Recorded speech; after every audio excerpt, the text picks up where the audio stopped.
ಇನ್ನು ರಾಜ್ಯದಲ್ಲಿ ನಾವು ನೋಡ್ತಾ ಇದ್ದೀವಿ, ಅದು ಏನಾಗಿದೆಯೋ ಗೊತ್ತಿಲ್ಲ. ಕಾನೂನು ವ್ಯವಸ್ಥೆ ಇದೆಯೋ ಸತ್ತಿದೆಯೋ ಅನ್ನೋದ್ರ ಬಗ್ಗೆ ಪ್ರಶ್ನೆಗಳಿವೆ.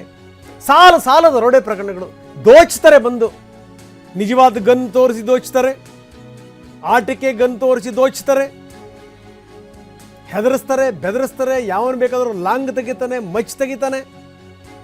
ಮೊನ್ನೆ ವಿಜಯಪುರದಲ್ಲಿ ನೋಡಿದ್ವಿ. ಈಗ ಮತ್ತೊಂದು ಘಟನೆ ನೆಲಮಂಗಲದಲ್ಲಿರುವಂಥ ದಾಸನಪುರದಲ್ಲಿ ಒಂದು ಜ್ಯುವೆಲರಿ ಶಾಪ್. ಚಿನ್ನದ ಬೆಲೆ ವಿಪರೀತ ಪ್ರಮಾಣದಲ್ಲಿ ಏರಿಕೆ ಆಗಿದೆ. 60-70 ಸಾವಿರ ಇದ್ದಂಥ ಬೆಳ್ಳಿ 3.5 ಲಕ್ಷಕ್ಕೆ ಬಂದು ನಿಂತಿದೆ. ದೋಚೋ ಪ್ರಕರಣಗಳು ಕೂಡ ಜಾಸ್ತಿ ಆಗಿವೆ. ಯಾರ್ದು ಭಯ ಇಲ್ಲ ನೋಡಿ ಹೆಂಗಿದೆ, ಯಾರ್ದು ಭಯ ಇಲ್ಲ. ಈಗ ಸುಮ್ಮನೆ ನಾನೊಂದು ಒಂದಷ್ಟು ಸಂಗತಿಗಳನ್ನ ಹೇಳ್ತೀನಿ ನಿಮಗೆ, ಯೋಚನೆ ಮಾಡಿ. ಈ ಹಿಂದೆ ಯಾವ್ಯಾವ ಘಟನೆಗಳಾದವಲ್ಲ, ಆ ಮಾಡಿದವ್ರು ಸಿಕ್ಕರಾ? ಕಳ್ಕೊಂಡ್ರಂಥ ಚಿನ್ನ ಸಿಕ್ತಾ? ಸಿಕ್ಕಿಲ್ಲ. ಅದರರ್ಥ ಏನು ಹೇಳಿ? ಬೇರೆಯವರಿಗೆ ಪ್ರೇರಣೆ ಮಾಡ್ರಪ್ಪ ಇಂಥದನ್ನು, ಯಾರು ನಿಮ್ಮನ್ನೇನು ಹಿಡಿಯೋಕ್ಕಾಗಲ್ಲ, ಏನು ಕಿಸಿಯೋಕ್ಕಾಗಲ್ಲ, ಮಾಡಿ ಅಂತೇಳಿ ಅಂತ. ಏನ್ರಿ ಇದು ವ್ಯವಸ್ಥೆ? ಇದು ಹೆಣ್ಣುಮಕ್ಕಳು ಮಾಂಗಲ್ಯ ಹೆಸರು ಹಾಕ್ಕೊಂಡು ಓಡಾಡೋದು ಕಷ್ಟ ಆಗ್ಬಿಟ್ಟಿದೆ ಸಮಾಜದಲ್ಲಿ. ರಾಜಕಾರಣಿಗಳು ಉದ್ದುದ್ದುದ್ದ ಭಾಷಣ ಮಾಡ್ತಾರೆ, ದೊಡ್ಡ ಭಾಷಣಗಳು ಎಲ್ಲ. ಇಡೀ ವ್ಯವಸ್ಥೆ ಕೆಟ್ಟು ಕುಲಗೆಟ್ಟು ಹೋಗಿದೆ ಅನ್ನೋಕ್ಕೊಂದು ಎಕ್ಸಾಂಪಲ್ ಇದು.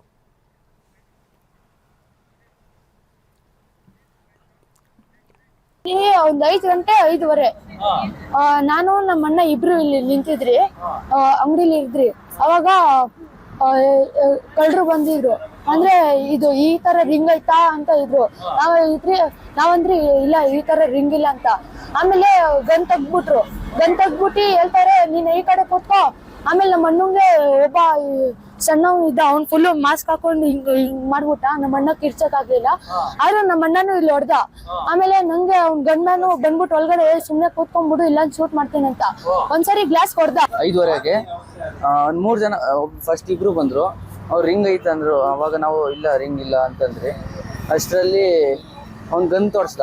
ಇನ್ನೊಬ್ಬ ಹಿಂದೆ ಬೈಕಿಂದ ಬಂದ, ಅವನು ಒಳಗ್ ಬಂದ್ಬಿಟ್ಟು ಗನ್ ತೋರ್ಸವನೆ. ಆಮೇಲೆ ಗ್ಲಾಸ್ ಹೊಡೆಯಕ್ಕೆ ಟ್ರೈ ಮಾಡ್ದ, ಆದ್ರೆ ಗ್ಲಾಸ್ ಹೊಡೆದೋಗಿಲ್ಲ. ಒಂದು 30 ಒಂದು 40 ಗ್ರಾಮ್ ವರೆಗೆ ಇತ್ತು. ನಾನು ಈ ಅಂಗಡಿಗೆ ಇತ್ತು, ನಮ್ಗೆ ಗೊತ್ತಿಲ್ಲ. ಆಮೇಲೆ ವೆಹಿಕಲ್ ಹಿಂಗ್ ನೋಡ್ತಾ ಇತ್ತು ಈ ಕಡೆಗೆ. ನಾನೇನ್ ಈ ಕಡೆ ನೋಡ್ತಾರೆ ಅಂತ ಆ ಕಡೆ ಅಂಗಡಿಗೆ ಹೋಗಿ ಸೌಂಡ್ ಬಂದಿದ್ದು. ನಮ್ಮಿಬ್ರು ಹುಡುಗರು ಒಳಗಡೆ ಇತ್ತು. ಇವರು ಹಂಗ ಹೋದ ತಕ್ಷಣ ಗಿಲಾಸ್ ಹೊಡೆದಾಗ್ತಾ ಇತ್ತು. ನಾನು ಹೋಗೋದಂತ. ನಮ್ಮ ಪ್ರತಿನಿಧಿ ಮಂಜುನಾಥ್ ಅಲ್ಲಿಂದ ಒಂದು ಪ್ರತ್ಯಕ್ಷ ವರದಿ ಕೊಟ್ಟಿದ್ದಾರೆ, ಬನ್ನಿ ನೋಡೋಣ.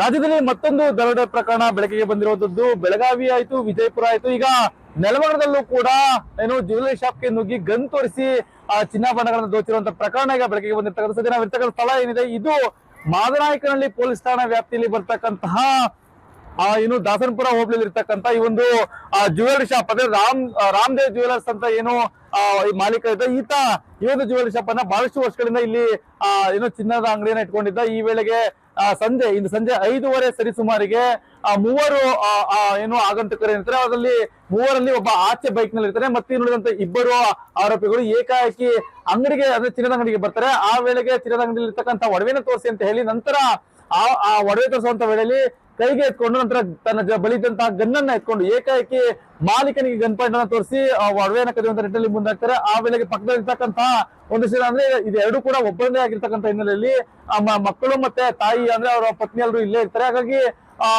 ಏಕಾಏಕಿ ಇವರು ಹೋಗಿ ಅಲ್ಲಿ ಅವ್ರಿಗೆ ಹಲ್ಲೆಯನ್ನ ಮಾಡಿ ಏನು ಅವ್ರನ್ನ ಹಿಡಿಯುವಂತ ಸೆರೆಹಿಡಿಯುವಂತ ಪ್ರಯತ್ನವನ್ನ ಕೂಡ ಮಾಡ್ತಾರೆ. ಅದೇ ಗನ್ ಪಾಯಿಂಟ್ ಇಟ್ಟಿರ್ತಕ್ಕಂಥ ಆರೋಪಿಗಳು ಏನು ಅವರ ಈ ಮಕ್ಕಳ ಮೇಲೆ ಹಲ್ಲೆಯನ್ನ ಮಾಡಿ, ಜೊತೆಗೆ ಏನು ಕಲಿತಂತ ಮೊಬೈಲ್ ಅನ್ನ ಇಲ್ಲಿ ಬೀಳ್ಸ್ಕೊಂಡು ಹೋಗ್ತಾರೆ. ಕೂಡಲೇ ಈ ಒಂದು ಮೊಬೈಲ್ ಅನ್ನ ಈ ಒಂದು ಮಾಲೀಕರು ಅಂದ್ರೆ ಮಹಿಳೆಯರು ಮತ್ತು ಮಕ್ಕಳು ಇಬ್ರು ಕೂಡ ಆ ಒಂದು ಮೊಬೈಲ್ ಅನ್ನ ಎತ್ಕೊಳ್ತಾರೆ. ಘಟನೆ ಸಂಬಂಧ ಮಾದನಾಯಕನಹಳ್ಳಿ ಪೊಲೀಸ್ ಠಾಣಾ ವ್ಯಾಪ್ತಿಗೆ ಮಾಹಿತಿಯನ್ನ ಕೊಡ್ತಾರೆ. ನಂತರ ಪೊಲೀಸರು ಬಂದು ಆ ಪೊಲೀಸರಿಗೆ ಈಗಾಗಲೇ ಮಾಹಿತಿಯನ್ನ ಕೊಟ್ಟು, ಜೊತೆಗೆ ಮೊಬೈಲ್ ಅನ್ನ ಕೂಡ ಕೊಟ್ಟಿರತಕ್ಕಂಥದ್ದು. ಮೊಬೈಲ್ ಅನ್ನ ಕೊಟ್ಟು ಈಗಾಗಲೇ ಪೊಲೀಸರಿಗೆ ಒಂದು ಮಾಹಿತಿ ಸಿಕ್ಕಿದೆ, ಒಂದು ಆರೋಪಿಗಳೆಲ್ಲರೂ ಕೂಡ ಉತ್ತರ ಪ್ರದೇಶ ಮೂಲದವರನ್ನ ಒಂದು ಮಾಹಿತಿ ಸಿಕ್ಕಿರ್ತಕ್ಕಂಥ. ಸದ್ಯ ಆ ಒಂದು ಮೊಬೈಲ್ ಜೊತೆಗೆ ಸಿಸಿಟಿವಿಯ ಟೆಕ್ನಿಕಲ್ ಎವಿಡೆನ್ಸ್ ಗಳ ಜೊತೆಗೆ 3 ತಂಡಗಳಾಗಿ ಈಗ ಆರೋಪಿಗಳನ್ನ ಬಂಧನ ಮಾಡುವಂತ ನಿಟ್ಟಿನಲ್ಲಿ, ಜೊತೆಗೆ ಪತ್ತೆ ಹಚ್ಚುವಂತ ನಿಟ್ಟಿನಲ್ಲಿ ಈಗಾಗಲೇ ಪೊಲೀಸರು ಮುಂದಾಗಿದ್ದಾರೆ.